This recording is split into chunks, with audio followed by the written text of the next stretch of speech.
قرآن مجید میں سب سے زیادہ ذکر جس قوم کا آیا ہے وہ بنی اسرائیل ہے۔ یہ وہ قوم ہے جسے اللہ تعالیٰ نے بے شمار نعمتوں سے نوازا، ان کے درمیان انبیاء مبعوث فرمائے، انہیں عزت، علم اور طاقت عطا کی، مگر جب انہوں نے بار بار اللہ کے حکموں کی نافرمانی کی تو وہ نعمتیں ان کے لیے آزمائش بن گئے۔ قرآن مجید میں اللہ تعالیٰ فرماتا ہے، ترجمہ: اے بنی اسرائیل، یاد کرو میری وہ نعمت جو میں نے تم پر کی، اور میرا عہد پورا کرو تاکہ میں تم سے اپنا وعدہ پورا کروں۔ یہ قوم حضرت یعقوب علیہ السلام کی نسل سے ہے، جن کا لقب اسرائیل تھا، اسی نسبت سے ان کی اولاد کو بنی اسرائیل کہا جاتا ہے۔ حضرت یعقوب علیہ السلام حضرت اسحاق علیہ السلام کے بیٹے اور حضرت ابراہیم علیہ السلام کے پوتے تھے۔ اللہ تعالیٰ نے انہیں نبوت اور برکت سے نوازا۔ آپ کے 12 بیٹے تھے، اور انہی اولاد کو بنی اسرائیل کہا گیا۔ ان میں سے ایک بیٹے کا نام تھا حضرت یوسف علیہ السلام، جن کی داستان صبر و عزیمت قرآن میں تفصیل سے بیان ہوئی ہے۔ حضرت یعقوب علیہ السلام کی وفات کے بعد بنی اسرائیل کی نسل بڑھتی گئی، اور وقت کے ساتھ یہ ایک بڑی قوم بن گئی۔ حضرت یوسف علیہ السلام کے زمانے میں بنی اسرائیل مصر میں آباد ہوئے۔ اللہ نے انہیں عزت دی، زمین عطا کی، اور وہ وہاں امن سے رہنے لگے۔ لیکن وقت کے ساتھ ساتھ جب یوسف علیہ السلام کا زمانہ ختم ہوا اور نئے بادشاہ فرعون نے اقتدار سنبھالا تو حالات بدل گئے۔ قرآن کہتا ہے، بے شک فرعون نے زمین میں سرکشی کی اور اس کے لوگوں کو گروہوں میں بانٹ دیا۔ ان میں سے ایک گروہ بنی اسرائیل کو کمزور کر دیا۔ فرعون نے بنی اسرائیل کو غلام بنا لیا، انہیں مزدوری پر مجبور کیا، اور ان کے بچوں کو قتل کرواتا تھا۔ اس ظلم کے زمانے میں اللہ نے ان کے نجات دہندہ کو پیدا فرمایا، حضرت موسیٰ علیہ السلام۔ حضرت موسیٰ علیہ السلام کو اللہ تعالیٰ نے نبوت کے لیے چنا اور حکم دیا کہ وہ فرعون کے پاس جائے اور کہے، اللہ کہتا ہے کہ بنی اسرائیل کو آزاد کر دو تاکہ وہ میرا ذکر کرے اور میری عبادت کرے۔ مگر فرعون نے تکبر کیا اور کہا، میں ہی تمہارا سب سے بڑا رب ہوں۔ حضرت موسیٰ علیہ السلام نے معجزات دکھائے، عصا سام بن گیا، لیکن فرعون اور اس کے درباری ایمان نہ لائے۔ آخرکار اللہ تعالیٰ نے حکم دیا کہ موسیٰ بنی اسرائیل کو لے کر مصر سے نکل جائے۔ رات کے وقت وہ سب دریائے نیل کے کنارے پہنچے۔ فرعون اپنی فوج کے ساتھ پیچھے آیا۔ حضرت موسیٰ علیہ السلام نے اپنا عصا سمندر پر مارا، اور اللہ کے حکم سے سمندر 2 حصوں میں تقسیم ہو گیا۔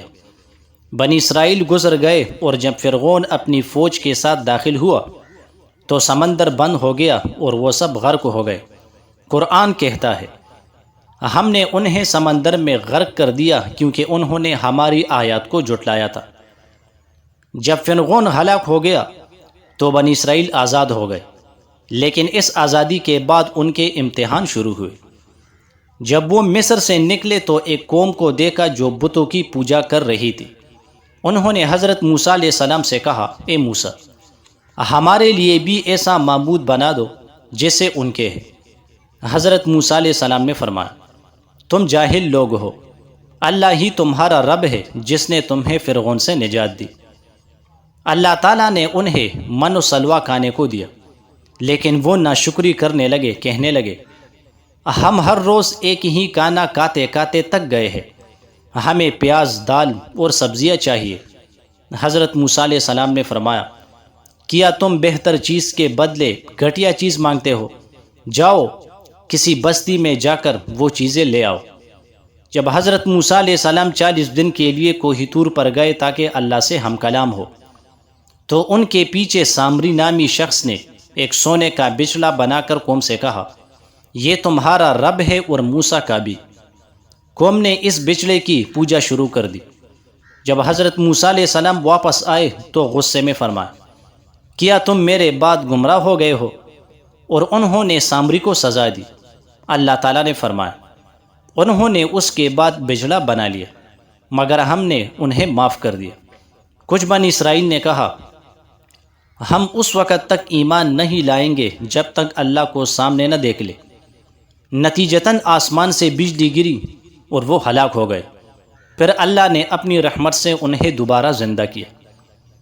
اللہ نے بنی اسرائیل کو من و سلویٰ یعنی آسمانی غذا عطا کی، ان پر بادلوں کا سایہ کیا، پانی کے لیے چٹان سے چشمے نکالے، مگر وہ شکر ادا کرنے کے بجائے شکایت کرتے رہے۔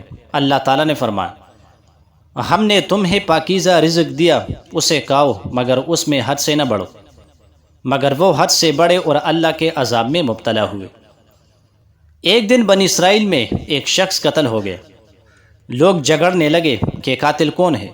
حضرت موسیٰ علیہ السلام نے دعا کی تو اللہ نے حکم دیا، تم ایک گائے ذبح کرو۔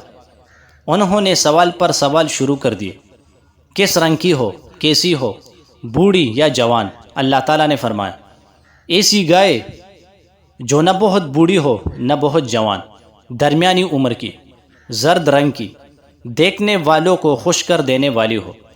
بالآخر انہوں نے بڑی مشکل سے وہ گائے ڈھونڈی اور ذبح کی۔ جب مقتول کے جسم پر اس کا گوشت مارا گیا تو وہ زندہ ہو کر قاتل کا نام بتا گیا۔ یہ واقعہ قرآن میں سورہ بقرہ کے نام سے مشہور ہوا۔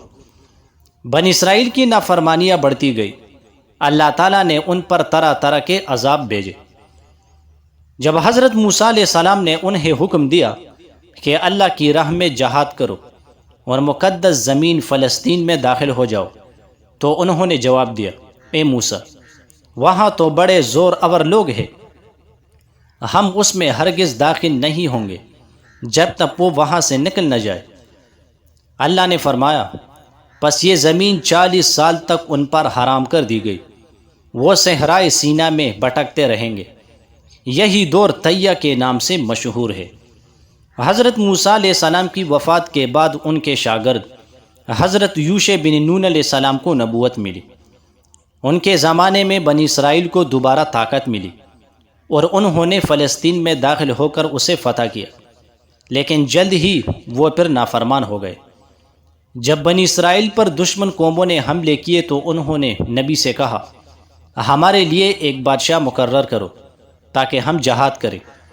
اللہ نے طالوت کو ان کا بادشاہ بنایا، لیکن اکثر لوگوں نے انکار کر دیا۔